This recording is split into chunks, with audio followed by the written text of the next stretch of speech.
Some people think that they're just bad at boundaries, but in toxic relationships, your ability to hold boundaries is purposefully broken down. Here are 3 ways it happens.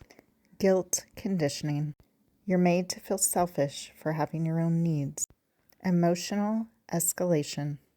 When you try to hold a boundary or assert a need, your partner makes you feel bad about it. They argue, cause stress or drama so that they condition you to feel unsafe for asking for that need.